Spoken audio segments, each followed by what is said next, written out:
said, watch him throw the ball. We gon' pick it off. You gon' let him hit the hole or you gon' cut it off. You gon' play through fourth and long or you gon' punt it off. Your defenders, heavy hitters, put your pads in. Don't be looking for the ref to throw no flags in. Keep the helmet on, keep the cleats tight. You the type to want to win by any means, right? You should look alive. This is Trap or Dive. My bad, man. Hey, good morning to everybody, man. Happy New Year once again. Welcome into the Commanders Morning Show.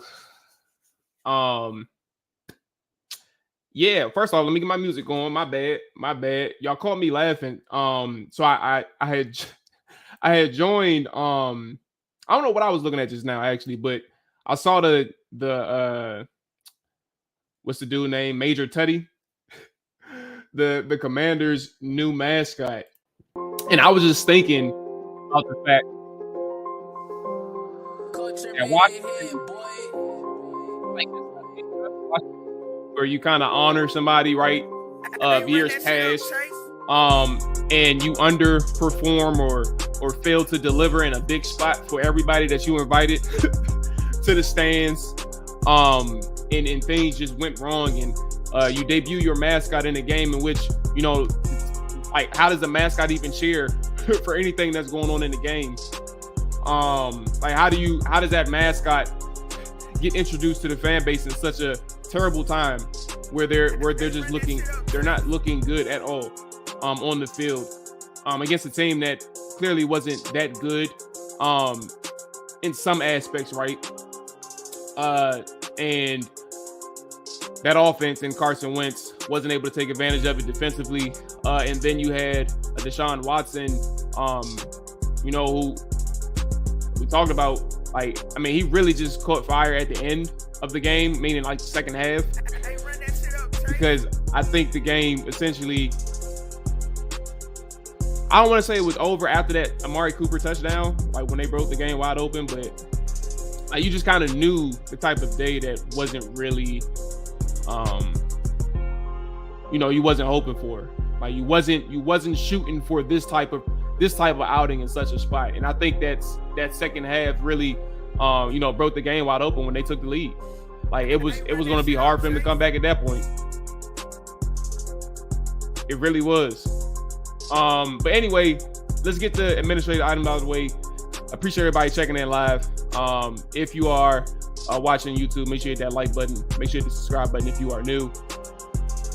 Twitter side, you are welcomed. We appreciate you. I appreciate you watching on Twitter. There's nothing wrong with that. However, I cannot see any comments on Twitter. So if you do want to be a part of the show, make sure you go ahead and lock that in and switch over to the YouTube side. So yeah, it's not a pretty day. Washington ultimately got eliminated. Green Bay handled their business as they should. And you know what's kind of crazy too, if you think about it from, ooh, that's bad news, man. So when I pull up things on my internet, I have like this default homepage that gives me news, like world news, and a baggage handler got sucked into the engine of an American Airlines plane. Man, that's rough. That's rough to see. I just got distracted now. Rough to see at like the news headline. They didn't show no video or anything. But it's the headline. Damn. I forgot where I was headed. I forgot where I was headed. Let me see if I can try and pull up. I gotta find it. I knew I was going somewhere. Or I had to be going somewhere. What was it?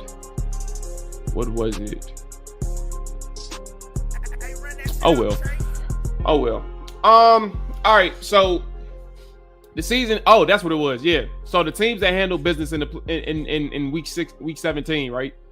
You got the Giants smoking the Indianapolis Colts. Let me pull up the schedule. How do I season 2022 schedule? Where's the schedule at? Oh, week 17. All right, cool. So you got the Giants smoking the Indianapolis Colts, right? Who's that score? Where's that score at? I should have just went to it. 38-10. Right? 38-10. They were only 5.5-point favorites. 38-10. Smoked them. Detroit Lions handling business against the Chicago Bears. They were 6.5-point favorites. I took the Bears. I thought the Bears was going to have a shot against these boys. Smoked them. Where else? Pittsburgh Steelers, Sunday Night Football. I took the Ravens. Pittsburgh handle business on the road. Big spot. Shout out to Kenny Pickett. I'm mad that I lost bread, but I can't hate. That was a hell of a game in terms of like that last drive. 3 big plays, man, from Kenny Pickett. Side note, I don't know what's going on, Marcus, man. Appreciate you checking in. Yes, I did have a good New Year, man. Brought it in with some friends, man, and you know, I hope you had the same as well. I hope you had a great New Year. Despite the fact that we're talking about or discussing the team and the Commanders who really couldn't deliver in a big spot.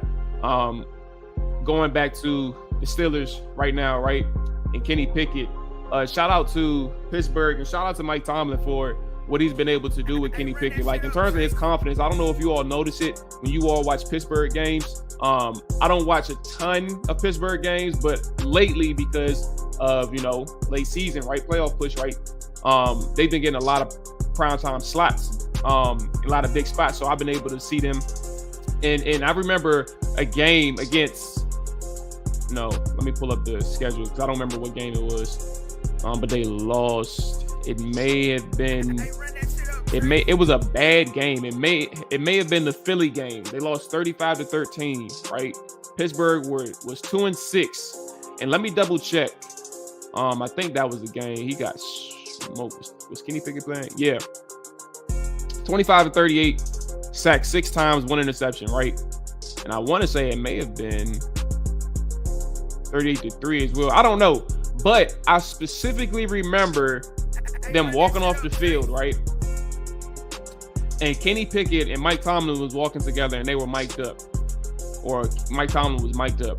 And Kenny Pickett and Mike Tomlin said to Pickett, like, you gonna have these days, right?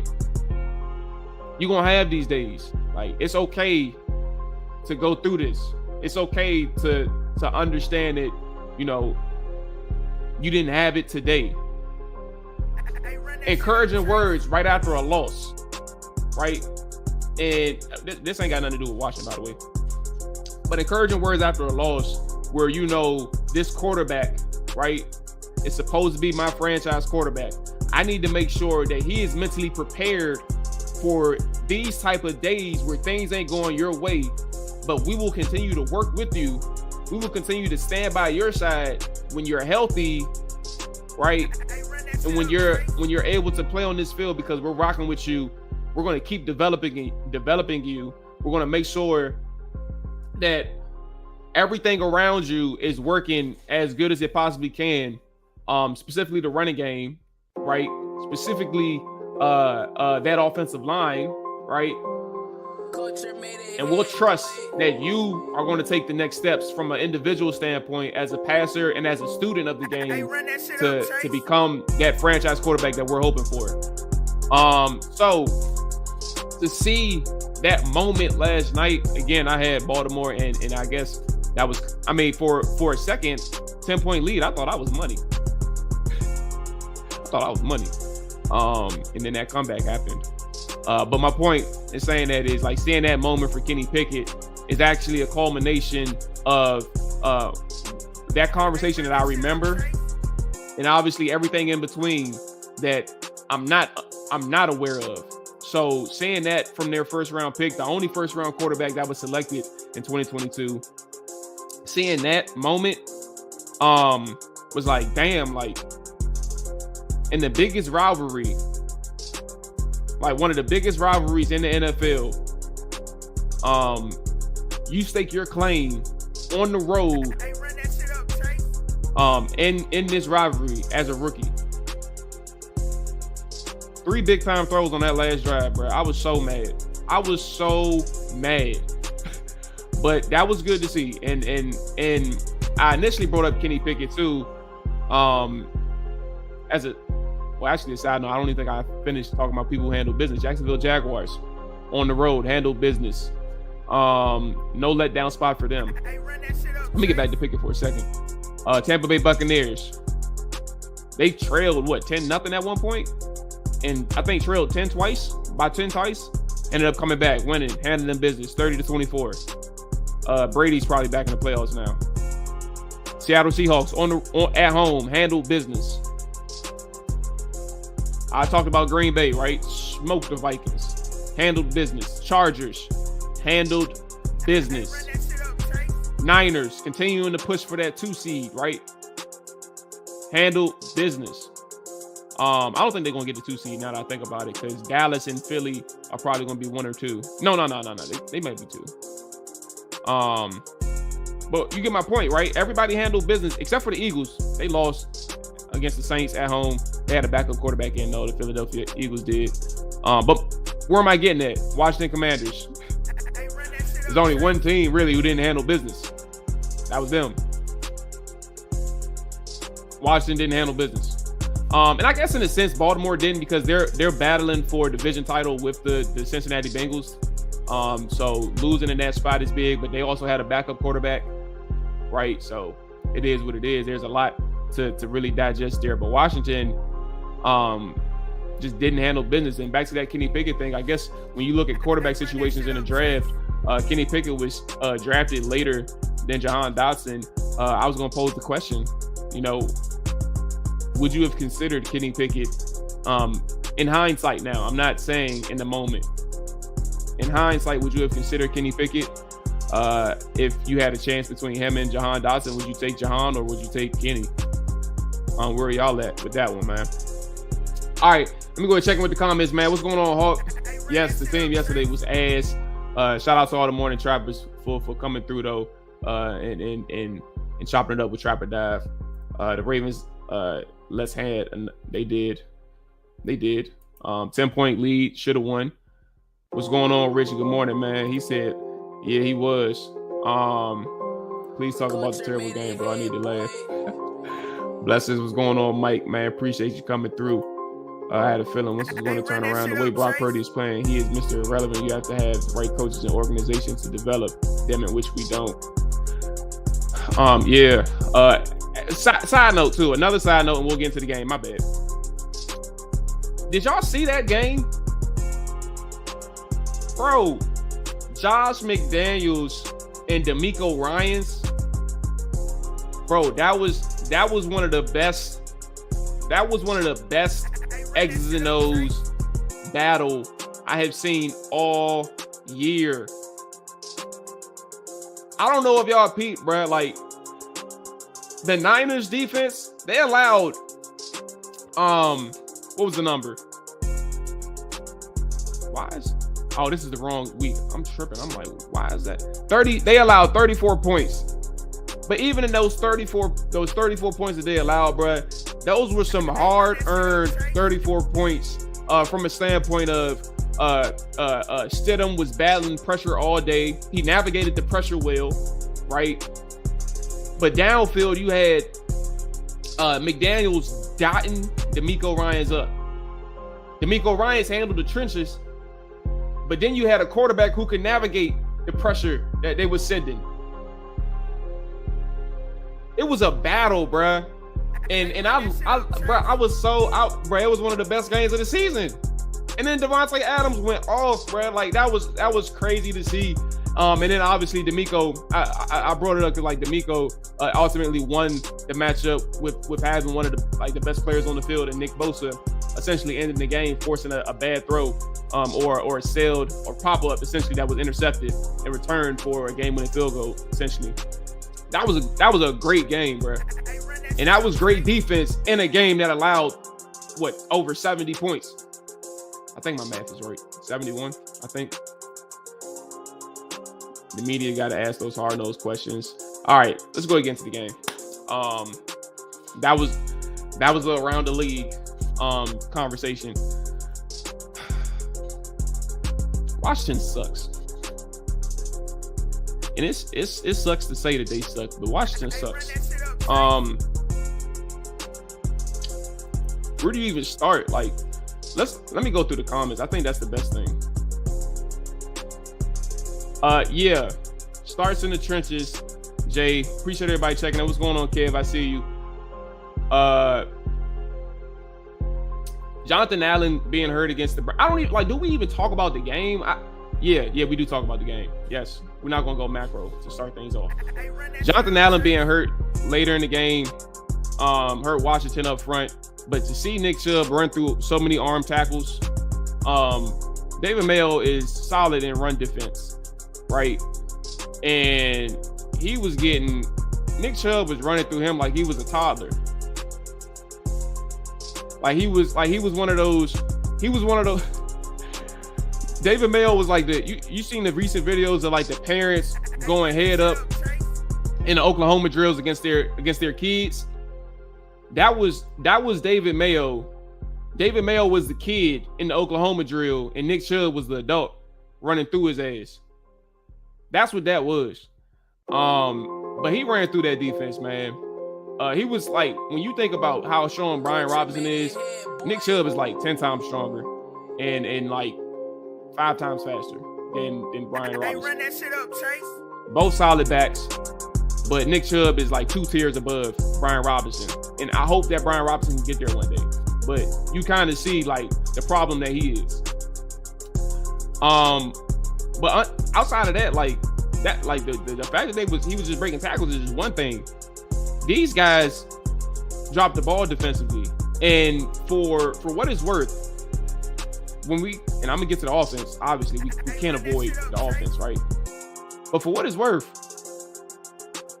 like we talk about the fact that they gave up 21 second half points, I believe, to the Browns. The week before, the Commanders gave up 30 second half points to the Niners. And I understand the Niners are a better team than Washington, right? But your defense is still a top 5 unit, and they gave up 30 points and a half. And then the following week, they tried to match it and gave up 21 and a half. So for those who believe that Washington played uninspired football defensively, I'm not going to sit here and say you're wrong. But I'm going to say, is that really far-fetched from what we saw just a week before? They gave up points on seven Niner drives. Wait, let me double check. 1, 2, 3, 4, 5, 6. 1, 2, 3, 4, 5. Yeah, they gave up points on 6 second half Niner drives for 30 points. That was just the week before. And the Browns, you give up 21. Yeah, Cam Curl ain't playing. But like for a defense who was clearly showing signs of improvement as the year went along, like it looked that easy. You made it look that easy for those teams. So I just think that when you look at the situation with the Browns on the defensive side of the football, the amount of missed tackles was alarming. And I don't know where you kind of, divvy up the blame. There's so many ways that you can point the finger to like several different aspects of that football game, right? But for the fact that things look so and the Browns should have put up 30. They should have put up 30. These fools ran a bad draw with Deshaun Watson on 4th and goal. And I'm not saying they would have scored if they ran something else, but you picked one of your worst plays on 4th and goal. So at minimum, they could have put up 27 on that defense. Let me go ahead and go through. Doesn't matter what quarterback we have, this coaching staff is ruining them. Kevin, I'm gonna get to that right now before I forget what I wanted to bring up with this quarterback situation. And let me go through some more comments, but Kevin, I'm going right back to you. Scott Turner has to be fired. Ryan knows a thing or 25 defending the Josh McDaniels offense from a player and now coach. Another wasted defense because the offense was lackluster all year. Mayo is poop. Ron Rivera will be back because of the timing with this team. And so Jack doesn't make the adjustments. Bro, our coaching staff was terrible when you compare it to D'Amico Ryans or Shanahan. Scott Turner can't even make an adjustment around. The game boils down to never address linebacker. Oh, another thing. People were complaining about, the fact that this secondary looks so weak. There's like that's a larger conversation too, right? The second, where is the comment? Here we go. The second that we were winning, Washington was winning. We knew. I think we all knew. I don't understand how this is surprising to some people. I'm not saying everybody. I'm not saying y'all, right? I don't understand how this is surprising to some people when we knew that Washington were two things. Hanging on by a thread, like that type of winning was not sustainable. We said that, right? Why are we surprised that they aren't winning right now, right? Why are we surprised? We aren't. I don't understand if you're surprised. I can understand if you are disappointed from the effort against Cleveland. I'm not going to argue. I'm not even going to say that you're wrong with the effort part, right? But when you look at the fact that they were winning the way that they were with Taylor Heineke at the quarterback, right? And knowing that the opportunities were there for Washington to have unfortunate situations happen, except for they just got by. Everybody was saying that this was not sustainable. We knew that. That's the first thing, right? So I don't know why people are surprised that Washington faltered down the stretch. I can understand, again, if you are mad at the effort against the Browns. That's one thing. And to an extent, the Giants from the coaching's perspective. Even from the coaching perspective against the Browns. That's the first thing. The second thing is, defensively, we knew that this secondary was thin when they were winning. We knew that.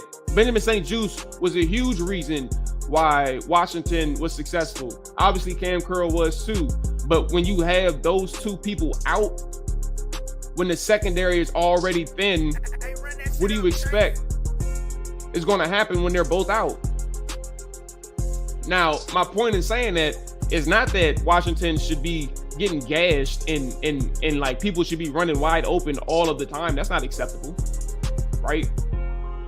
But the point is, if you knew your secondary was thin, then the fact that they weren't as strong, as solid in previous weeks should not be a surprise either. That's all I'm saying.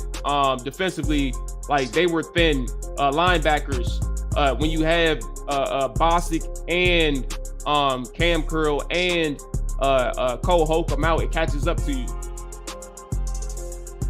Then you got to play David Mayo for X amount of snaps. I don't know what the number was. Let me see if the snap counts came out. David Mayo played. It scrolls down. Where is David at? Oh, here we go. David Mayo played 91% of defensive snaps. Your boy Mayo played 91% of the defensive snaps. Culture made it here, boy.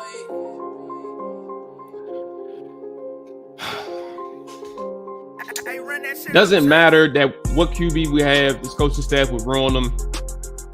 Fellas, I don't necessarily disagree with Kevin. But I think like the word ruin indicates that they would diminish his talent because they're bad. Like the coaching staff is bad. And I think I would reword it.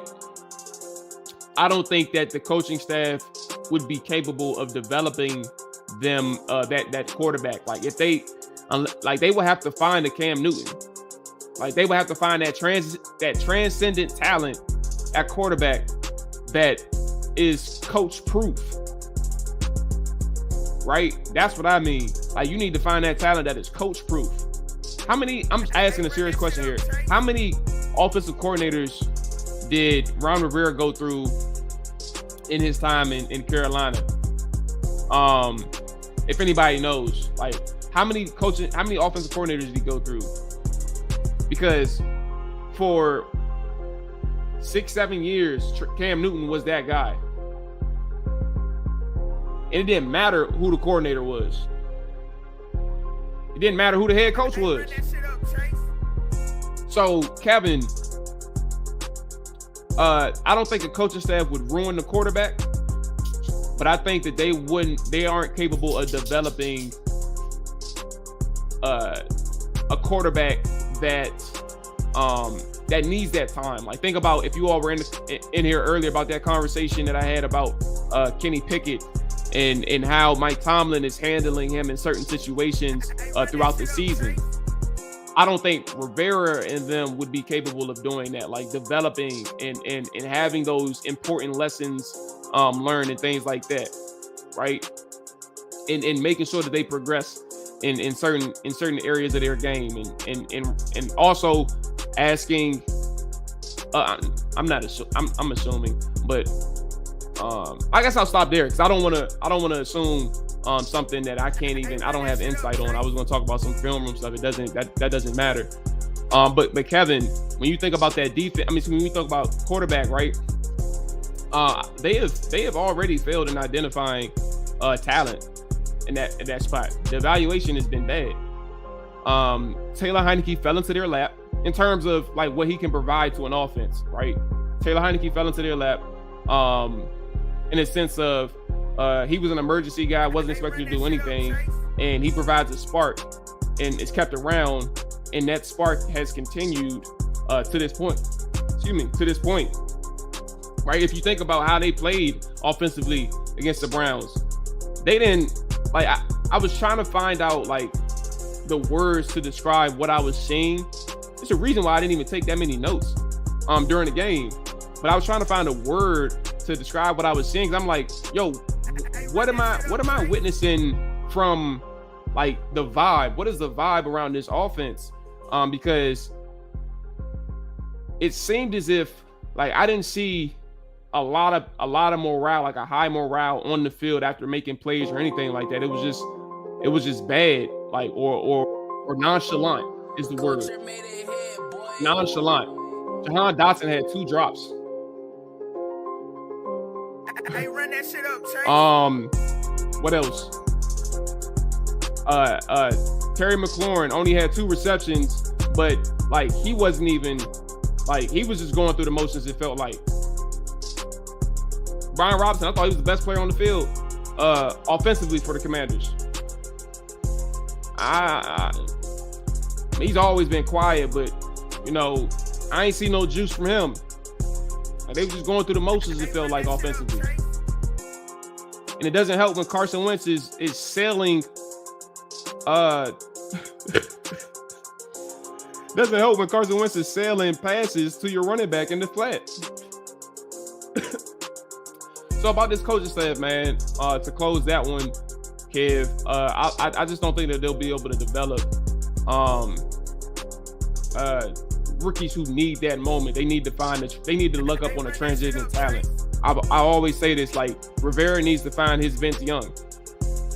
And to be honest with you, I thought it was Sam Howell at one point during this season when the season was in the midst of being over at 1-4. It turns out Ron Rivera's Vince Young was Taylor Heineke. He was the guy. He was that guy this year. He was his Vince Young. They legit quit because of the QB decision. Like I said, it didn't look inspiring. It didn't look like they was out there really sticking there, like doing more for their quarterback. I mean, like Jay Gruden told Ben Stanton that JDR had an easy defense to scheme against. Rivera's the one who wanted David Mayo, Andrew Norwell, Trey Turner. But see, I don't think Jack Del Rio. I don't think like you need pieces, bruh. And that's why I'm like, I cut Jack Del Rio slack from the standpoint, and let me be clear, I don't cut him slack for 2021. I don't cut him slack for even this year, like not being able to figure out those pieces as soon as he did, right? But like, you need pieces to be successful, and I don't think it's his scheme and what he's doing to really like call. Like, I think that defense is fine when those players are there. Like, we just talked about Benjamin St-Juste, right? We talked about Cam Curl's impact. Like, those people being in the lineup is important to the defense. And Del Rio can't do, or excuse me, let me be clear. He can do what he did when those players was on the field, but you got other people who can't do the same type of, he can't execute to the same level in which Cam Curl and Ben St-Juste can do. So you take a hit. I don't think it's the scheme. I think Jack Del Rio is fine, but you need the players. And I think his scheme and what he was doing on the field defensively, it showed how successful it can be when you have the people in place. Offensively is a different story, right, Marcus? Offensively, Scott Turner is getting, he single-handedly gets in his way, especially down this stretch, especially down this 0-3-1 stretch. He has gotten his way several times and has been a good reason, one of those top reasons why Washington wasn't successful offensively, and that was beyond a player standpoint. His personnel decisions in certain packages, in certain situations, his calls, the 4th-and-1 toss. Like, how are you going to expect anybody to be successful running a toss in a 4th-and-1 situation when you have a 6'5", 240-pound quarterback back there? You can either run a sneak or a dive with Brian Robinson, and Brian Robinson wasn't even on the field.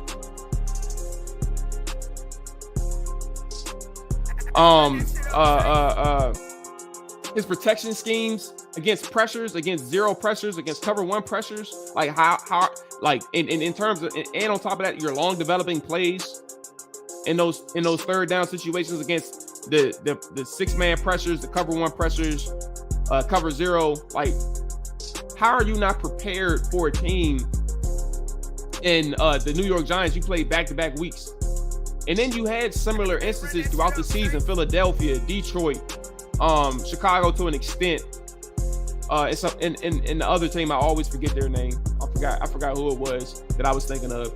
But you had examples of how you handled pressures from previous opponents, and you still aren't prepared. This week, the Browns just ate on line games. Stunts, twists, ate them up. They just whooped you. So I think defensively, again, I don't think it's the scheme. I think his scheme showed that it's successful if he can get the players, and the players are in the right position. And injuries didn't help him. And injuries to Ben St-Juste and Cam Curl really didn't help him. Those are big pieces to his scheme. But offensively, Scott Turner is a larger issue. But to be clear, I don't think if this coaching staff gets booted, I don't think Jack Del Rio's getting another coaching job immediately. In terms of coordinating spot, I don't think he's getting another job immediately at all. Because this coaching staff is not selling themselves to anybody. They don't rock with Wentz at all. I saw Fuller sell. I saw Fuller sell on the Cooper TD. All right. I think he meant saw Fuller fail on the Cooper TD. I knew it was over. They knew it was over. How can our players elevate to their best potential like other players have on other teams? These coaches are making our best players unworthy of respect in the league. Are we sure? Hold on. Let me read that one more time. Because I mean, I can understand a couple angles. Like if you're asking the coaches to put these people in the best position to be successful, and I guess part of that too is also like what I just mentioned with Scott Turner and his situational awareness and his ability to call the right play on fourth. Like 4th down is where you make your money. red zone is where you make your money. Third down is where you make your money. And Scott Turner, most times, like, just doesn't have an answer for some of the leagues or his opponents, what they're dialing up against him in those instances. Or he has a quarterback in Taylor Heineke or Carson Wentz who can't get the job done as well with overthrows or just inaccurate passes. I won't blame our defense. If your defense stays on the field because your offense can't produce, they will get tired. Hey, Goat. First off, my bad. Good morning, Goat. Appreciate you checking in. But bro, the Commanders they had a 21 play drive in the second quarter. And then the drive before that, that defense, the offense had like a 9-play. Let me pull up the. I think that's a short-sighted response to the defense. Let me pull up my bad. I'm just pulling up the play-by-play. All right. So you have a 5-minute drive, a 9-play 5-minute drive, and then after that you have a 5-play 2-minute drive. And then after that you have a 21-play 11-minute drive, and you go into the half. You go into the half after that 21-play 11-minute drive. So you're off the field. The defense is off the field for about 30 minutes of football. I would say about 30 minutes, because you got 11 minutes halftime. And then your offense is on the field to start the second half. And then they give up a 6-play, 63-yard drive in 2 minutes and a touchdown. Is that the one that Amari Cooper? Yes, it was. And then after that, they get back on the field after 3 minutes of game rest, and give up a 6-minute drive for 84 yards. And then after that, Washington is on the field, the offense, for 5 minutes. They get a 9-play 50-yard drive and put up points. It's 17-10, They come back. 9-play, 75-yard drive, the Browns did. 5 minutes. In 5 minutes, they scored they covered 75 yards. We ain't about to deflect today about the offense not being able to stay on the field. They was on the field. The offense was on the field. After they gave up a 75-yard drive that put Washington down or put Cleveland up 24-10. The Commanders 8-play drive. They ain't get tired. And truthfully speaking, to be even clearer, like the Browns offense is bad. Like they weren't that good. They were 4 of 11 on third down, 1 of 2 on third down. 1 of 2 on fourth down. Only put up 300 yards. But they were cooking in the second half. So I can't sit here and say that they got tired in the second half or got tired in this game, because the offense had some drives that didn't amount in any points. They had the rest. It isn't just who was playing quarterback. They came out bad against the Giants in the second game too. Bad coaching, whoever the QB is. I watched the clip of the pressure, and your man really didn't know. Yeah, he didn't. I think this is a fair comment, Rich. They may not believe in. I think that they respect Ron, and I think that they look at him as like a huge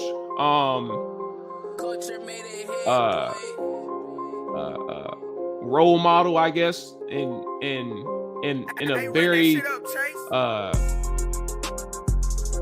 I guess a player's coach is probably it. And clearly they love him. Jeremy Reeves' video says it all in terms of how they respect the coach. Like that is, and I think that's not. We can't ignore that moment, because it's indicative of how probably people around the locker room feel about Ron Rivera, the person, probably, and what he does for them. So I'm not going to ignore that, but I think it's fair to ask if the players believe in the coach Ron Rivera, if they believe in the coach Scott Turner, and if they believe in the coach Jack Del Rio when it comes to game day. I think that's fair. The fourth down call by Scott Turner ran it down. Yeah, exactly. The coaching has been shockingly bad this year. I really believe. I don't think it's been terrible. I think it's been exactly what we anticipated. Never forget, Ron Rivera said that this is the year that he believes that they will take a step up, that they will ascend after he acquired Carson Wentz, mind you. So don't let that slip out of your head. After two collapses in 2020 and 2021, he had two collapses the last 2 years. This is the same thing that he's been doing since he's got here. Mark my words, we're gonna mess around. Hey, Hulk. Another reason the secondary is weak because the team went in with the number 1 corner who is a miserable failure and release. That is also true, Kevin. Thank you for the reminder. The personnel side, the personnel evaluation, Ron Rivera brought in a person who did not fit this system and who was clearly embraced, or the Cincinnati fans said you're welcome and good luck with him because they knew better as well. Kevin, you are absolutely spot on. Secondary is weak because their biggest prize free agent on the defensive side of the football was a bust. That's an excellent reminder. That's another reason why the secondary is weak. He got lucky because he came into the Panthers with the number 1 overall pick when he picked Cam. Yes, that's a fact. At the rate of white and retread coaches, y'all think we will hire an African American? Hong, that's a good question, but I think it's hard to really sit here and say yes or no with the owner situation looming. Like, that's why I asked you yesterday, like, if you believe, if you like, what do you think is going to happen? Because, like, I don't think you can sit here and say anything without a shadow of a doubt that anything is going to happen after this season. Like, I think the unfortunate side is that Ron Rivera is stuck in the ownership change amidst the ownership change, which allows and gives him leeway to coach again in 2023. So, Hawk, I don't know. You gotta see how this all season is gonna play out. Does Dan does he fire his coach? Like, does he fire his entire staff? Does he fire the GMs? Does he clean house? I don't think Dan is gonna do that. I don't think Dan is gonna do that. Then you gotta ask him to do the job of hiring again as well. Like, you probably gotta do that too. I don't know, man. Everyone said that Dwayne Haskins was terrible, but he had his best season at the end of his rookie season. He had his best 4-game stretch. I remember that. I think that was very important under Kevin O'Connell, but he brought in Scott Turner. That's a solid point. And that was a major discussion heading into 2020. Like, the development of Dwayne Haskins. And Marcus, I still think about that to this day. Not every day, but I'm thinking, like, Dwayne Haskins had a solid 4-game stretch at the end of the season. Like, that game against Philly and New York, those games was crazy good. The comeback against Detroit, good. Like, he didn't play great in that game, but that comeback was good. He brought in Scott Turner, let Kevin O'Connell go. Kevin O'Connell's the head coach. While I don't think that the Vikings are good, like, mind you, Green Bay whooped their ass so bad. Like, Aaron Rodgers reminded Minnesota whose division it was with that ass whooping. Yeah, y'all may got the title in 2022, but you know whose division it is. And you better pray to God at the 7th seed, and if y'all a 2 seed, that we don't come see you. Because it's going to happen again. It's going to happen again. I'm telling you. May God rest the dead, but Dwayne Haskins was terrible. I don't think he was a good quarterback either. after a 4-game stretch, Hulk. But I do think that he showed some promise in a situation where it seemed like O'Connell was clicking. They were finally clicking. Rivera never had any intent to fix the offensive line, even going into the stretch. Hey, so listen, like I said, I agree with those aspects in terms of like the overall, but I think that 4-game stretch was important. But anyway, we continue on. Everyone said that Daniel Jones was a terrible quarterback, but look what Daboll is doing with him. And Daboll, I know everybody knew about Buffalo like the last few years, but Brian Daboll, man, like what he's doing in New York is essentially what he's done in Buffalo, like helping Josh Allen develop as a quarterback, right? And really having answers for an offense, right? Like having a scheme put together, having the players in place. And even if you lost some players, because for some time he didn't have a Stephon Diggs, he didn't have a Cole Beasley, he made shit shake regardless. And what is he doing in New York? He don't have any receivers. Let me take that back because I did do some scouting.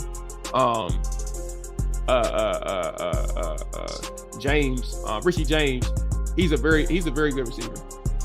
So I think as the offense continues to develop in New York, you'll start to understand that as the years go on. Richie James he's a valuable player. So you'll see that much. I got to give ode to him. I'm a fan of Marcus Johnson, but he just can't stay healthy. So I don't know what's going on with him. That's unfortunate. But he's a dog too. Anyway, continuing on. Our single biggest need among many is named up offseason as an offensive coordinator. If Ron has any value of his job, he'll address it the day after the Dallas game. Hey, run that shit up, Chase. Another, I'm not going to say the biggest need, because the biggest need is quarterback. Like, it really is. Like, you need somebody who can overcome.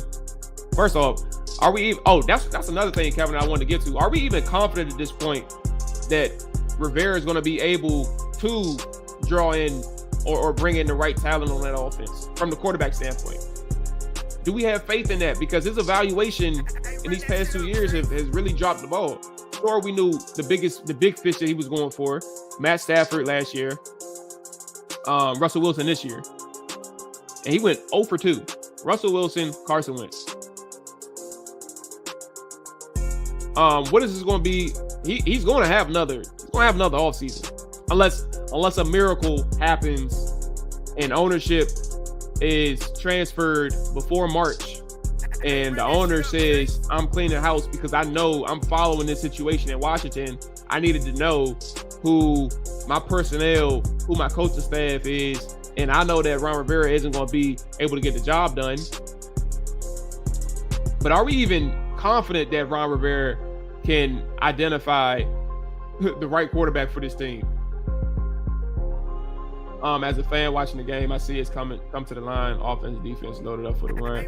Never made them pay words of play action. During the game, they said we led the NFL in time of possession. You how. All right. Can't be too run heavy. You can't get too pass happy. And the yin yang relationship is so pivotal. I agree. If we hire a minority head coach, don't we get a 3rd round pick per the rule amendment? I don't know. Well, you see what Kevin has done versus Scott. Morning, fam. What's going on, Mark? Man, appreciate you checking in. Good morning, big dog. Happy New Year. It's sad because I can see his Hawk. Relax. What are we doing for the draft? Anybody catching your eye? Personally speaking, this offensive line was so bad that I think that that's probably where we're looking. The good thing is when you cut Carson Wentz, oh my goodness. Imagine if they don't cut Carson. You can't keep Carson around no more. I think that ship is completely gone. I think that conversation is completely gone, bruh. You can't keep him around. But Rich, to your point, to your question, I haven't done any specific scouting yet. Oh, by the way, now that the all season is officially here, that's what I'm transitioning to. I'm starting with offensive line. That's going to be boring, and I know that because I post clips all the time about offensive linemen on Twitter, and nobody ever really interacts with those unless it's a negative play. But they respond to everything else about the quarterback. But I say that to say I'm starting with offensive line because you need 2 guards. You need to answer at guard. You need to answer at center. You need to answer at right tackle. I have said for weeks at a time defending Charles Leno, and I want to be clear on this show at least, right? Because I'm not going to continue to keep talking about Charles Leno. Like, and I don't want people to think that I think he's an elite player. I think that he is one of the top. I think he was a top 10 offensive left tackle. No, did I say top 10? I think I said top 10 in pass pro. I don't remember, but I did say I think he was hovering around top 10 as a left tackle mid-season. And like the fall that he's had, right? He's given up a couple of huge sacks as the year went on. But he's given up those sacks against some of the better pass rushers in the league. And I want to make the distinction. I want everybody to know, like, there are levels to being good, right? You can be an above average left tackle and not win against people who are good, great, elite. Like, that happens. Like, you have a talent level that you're good with and that you can win against. And Charles Leno is the best player on this offensive line. So if you have to replace 4 other offensive linemen, I am okay with Charles Leno being the weakest link. And if you're the weakest link as Charles Leno, that means your offensive line is okay. Charles Leno can be replaced. Don't get me wrong. He's not an elite player. You can't replace elite talent. But if you can win with Charles Leno, which I believe that you can, he needs to be your weakest link on that offensive line. I hope that makes sense. He needs to be your weakest link. He is your best player on that offensive line right now, and that is not good. Because as the best player, if you're getting beat from time to time, right, and you're the left tackle, then the spotlight is on you, player. Spotlight is on you. So offensive line, where you at, Rich? Offensive line, Rich, is where I'm looking at to start. That's first and foremost. You need that. Washington needs that. They need to make sure that their trenches is built up properly. And then you got to worry about, I don't think Deron Payne is coming back, by the way. Unless you franchise him, which is okay. You can do that for a year. All right. Hey, Marcus, how you love Sam Howell, man? What's up? You love the idea of Sam Howell? I hope that he starts next week. Now that Ron officially knows that he's eliminated from the playoffs. I hope Ron knows that he can start Sam Howell. There's some people out here who believes that he'll still start Carson. If people are concerned about Sam Howell getting hurt against the Dallas Cowboys because this offensive line can't protect them, God bless. I'm gonna just put it to you plainly. He has an entire all season to heal up after one game. That's it. Like, what are we talking about? Why are we talking about Sam Howell not being able to manage it in one game? Talking about the Dallas Cowboys week 18, season is over for Washington. If Sam Howell gets hurt, he has an entire offseason to recover. Respectfully, I'm not saying, I'm not wishing for injury, but if that's your concern, it's one game left. It ain't 4. It ain't 3. You got one game.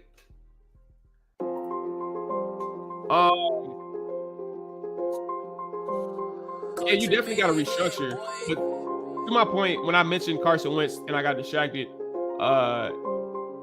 got to cut him. You're gonna have money after that fact to maneuver how you see fit.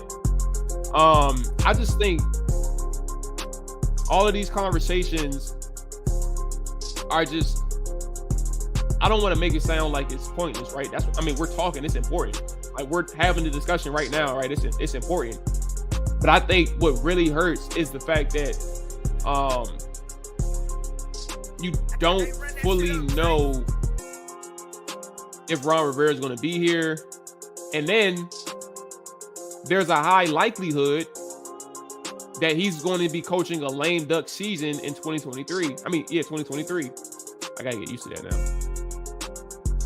It's highly likely. And that's the biggest problem. If that situation is possible, if that situation is likely that he's coaching a lame duck season, then that means you have to endure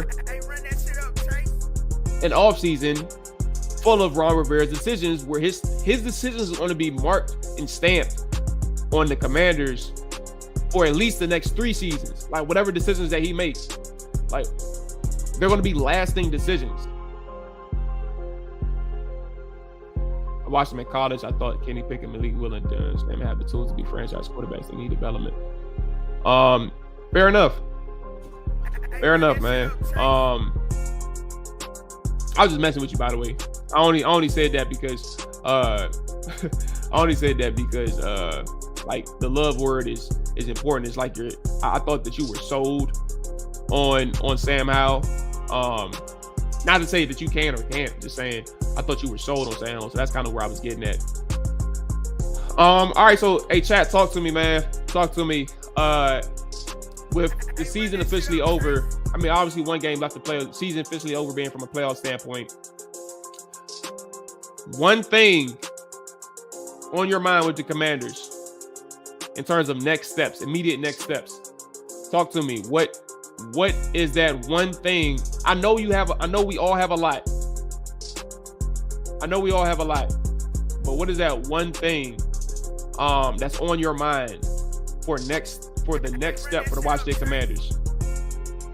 Talk to me. Hey, Rich, I'm gonna answer this right here too. If there's one way that you can demoralize a fan base even further, to the point in which it's already demoralized, and to the point that Ron Rivera has clearly lost fan support. He lost fan support really after the 1-4 start. He regained it for a second, not through me. I gave him his credit for like fighting back, but I knew from the very beginning that he was just going to go on a run and then falter down the stretch. Like, that's what happens with Ron Rivera. He makes you believe that you're close, and I do believe from a roster standpoint that they are close. I don't think that you're going to be able to fill all the holes on offense in one off season. I don't think you're going to be able to get all the pieces on the offensive line in one off season, unless you get extremely lucky, like the New Orleans Saints did that one year where they hit so many draft picks in one off season. It was incredible. But Rich, if there is Carson Wentz on this roster moving forward, run that shit up, Chase. I don't know where my motivation exists to really be so in tune with, like, I don't think 2023 matters as much if we go into the season with Carson Wentz on the roster. I don't see it, unless the plan is to have him back up Sam Howell. If Sam Howell ultimately plays in that last game of the season, they say, all right, we're going to focus our attention on Sam moving forward.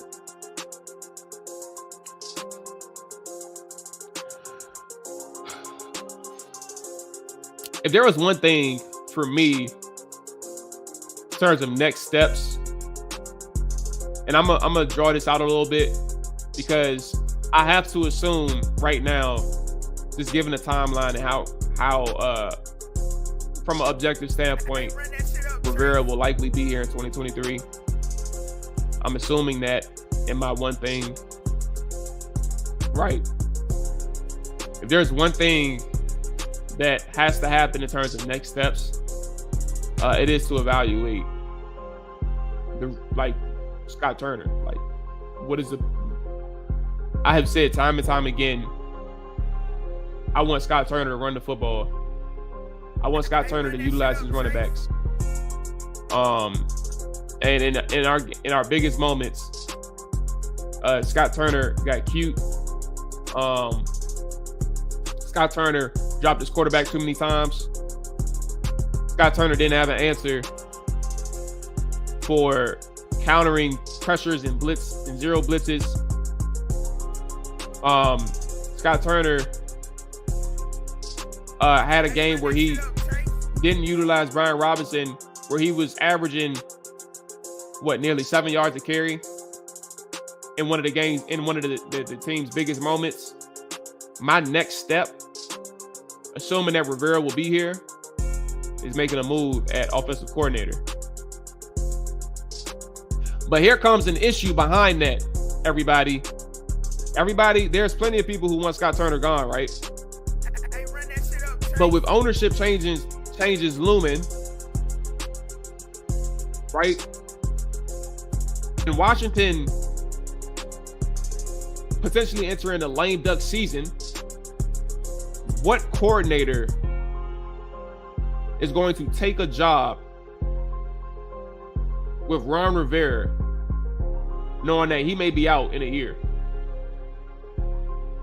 That is the counter to my next step. And if your next step was firing Ron Rivera, firing Scott Turner, you have to ask that question too.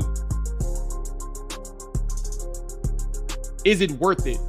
Like, for Ron Rivera, Ron Rivera's going to think about that. Is it worth it to fire Scott Turner? And who is he going to bring in to be the OC? Ain't nobody going to be really willing to come in a lame duck season. Because he ain't going to have time to get the pieces that he wants. He ain't going to have time to he's not going to have perceived time to bring in the pieces that he wants. He's not going to have time to really develop this offense to the level that he wants. Unless they hit for gold at quarterback in first year and the quarterback can navigate the system off the rip. And they become a top 10 unit just like that. So if you get rid of Scott Turner, you got to think about the effects that come after that too. Like what are you going to do at that position, knowing that Ron Rivera has looked bad the last 3 years? There's a new owner coming in. That new owner may not like Ron Rivera, and now you took a job on a 1-year rental, and now you may be out of a job after one season.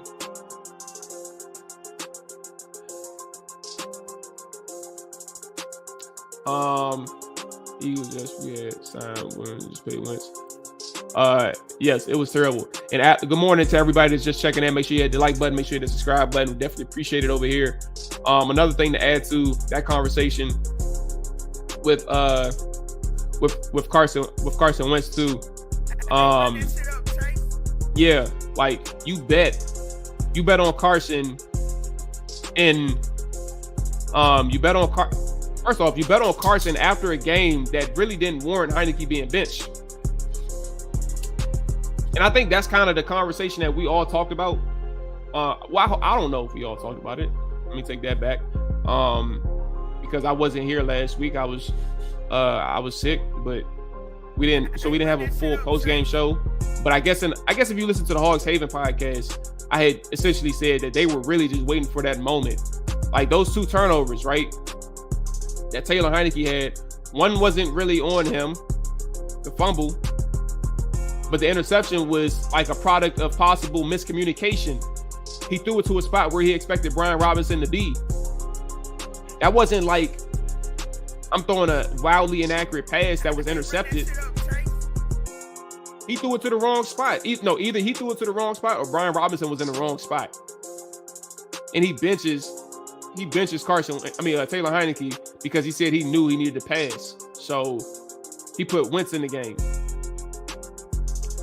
That's not necessarily the best reasoning to put anybody in the game in that situation when Taylor Heineke was playing solid football to the extent in which he could. Like, I don't think he had a great game. I don't think he had a very good game.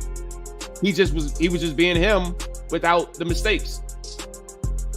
Until 2 turnovers convinced Ron Rivera that it was time to put Carson Wentz in. And then we're going to move Carson Wentz after one drive of football where he was solid.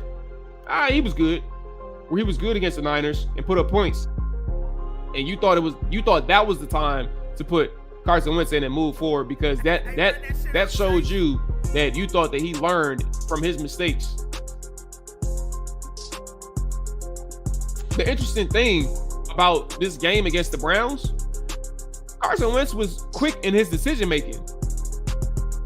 I think that was shown off the rip. I think the issue, though, because you could be quick in your decision making, right? That don't mean you're making the right decisions. That don't mean you seeing the field well. That just means you had a predetermined spot to where you go with the ball based on what you felt like the coverage was telling you to go to, and you didn't read that shit right. You didn't read it right. That's bad. It's time to see everyone play. I want to see Cam Sims. Rich, I want to see how too, but I don't trust his OC or O-line. He may be a starter in this league. But listen though, Kev, that's where I'm at. That's why I was saying with Sam Howell, like, the offensive line is one game. And he has the entire offseason. Like, do we think you think his season's gonna, like, his career is gonna be over if he gets hit? If he gets sacked 10 times, you think his career is gonna be over? Again, knock on wood, because I don't want to be the one. I don't want to be the one that jinxes him. But it's one game, Rich. Kev, my bad. It's one game. Scott did just sign an extension, but I mean, I don't like that. That shouldn't get in the way of making any moves. If they wanted to get rid of him,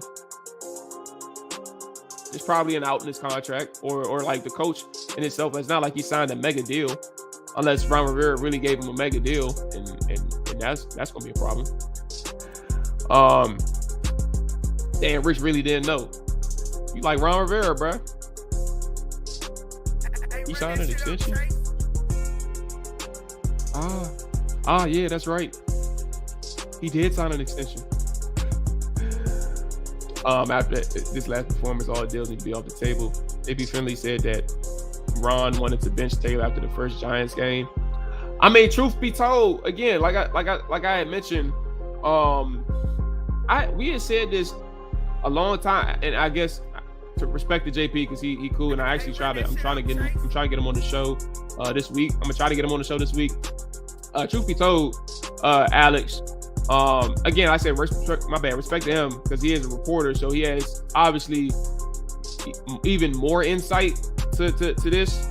But I also want to reiterate, like, we've been saying the moment that Carson was active on this side, we've been saying the moment that Carson was active, Taylor Heineke's time was limited.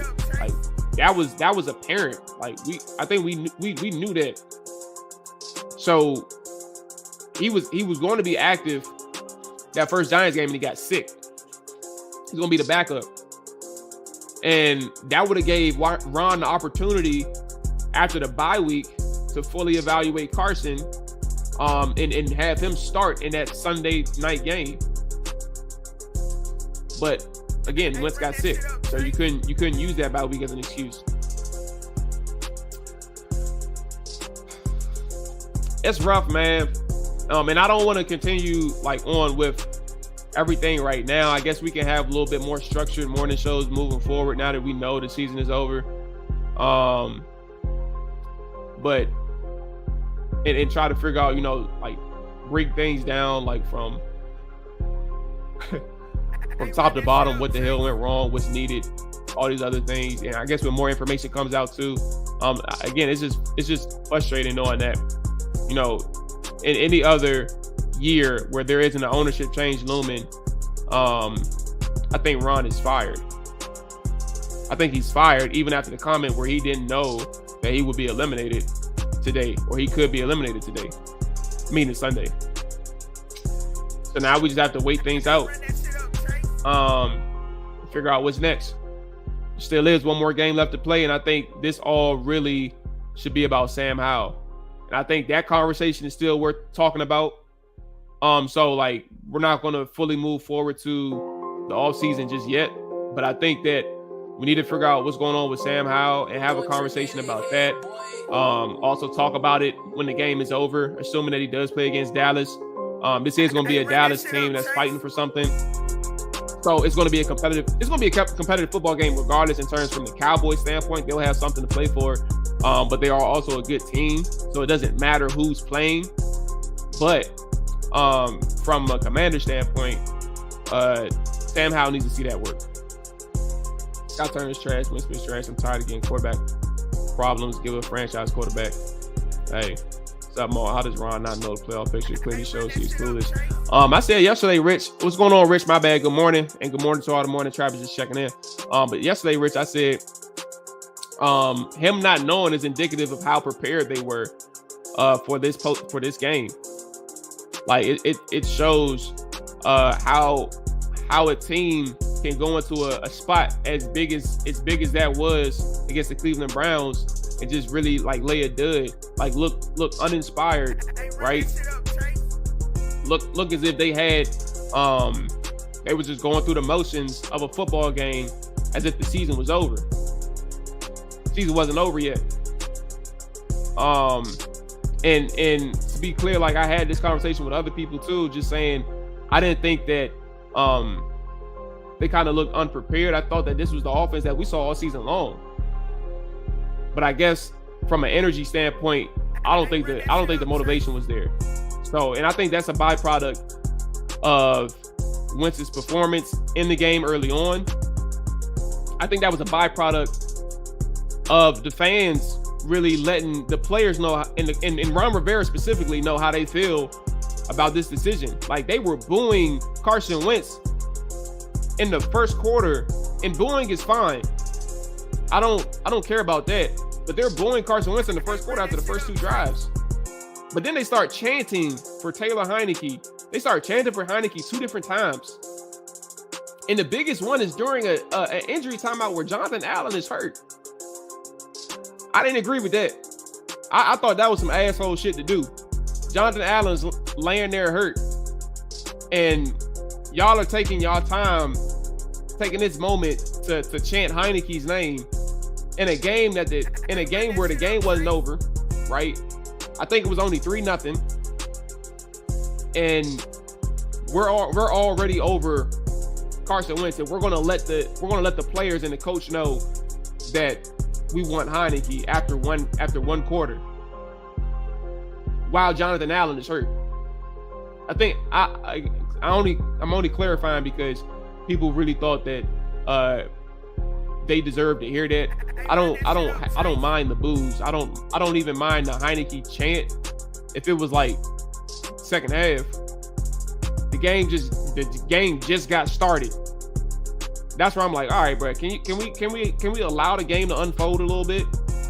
Can we not cheer for Heineke while Jonathan Allen is hurt? That's it, man. Big Sam, appreciate you checking in. Player, good morning, dog. Good morning. Look, that's gonna wrap it up for me today. Appreciate everybody who tuned in. Appreciate everybody who just checked in as well. Trapper Dive podcast is live tomorrow at 7 p.m. We're here all week. Washington Commanders morning show is here all week as well. So yeah, y'all take it easy, man. Y'all enjoy y'all morning. I don't know if y'all are working today, but if you are, get your ass to work and do some work. Hey, run that shit up, Chase. Like, man, let me stop. I ain't gonna do that to y'all, man. But enjoy y'all day, man. What's going on, Delano? Let me go ahead. Wentz doesn't bring the injuries to this team, and he just proves that he wasn't a better quarterback. Absolutely. But to be clear, he wasn't a better quarterback for this team. But to be clear, neither one of those are solid quarterbacks. I just want to be clear. I don't think you're wrong in everything that you said. I don't think you're wrong at all. But I just want to be clear that he wasn't the best quarterback for this team. And that's indicative of the fact that if Taylor Heineke ain't a good quarterback, then it was just bad oversight, bad evaluation, bad decision making altogether from the coaching staff. Delano, appreciate you checking in. Y'all enjoy y'all day, all that good stuff. We are out of here. Peace.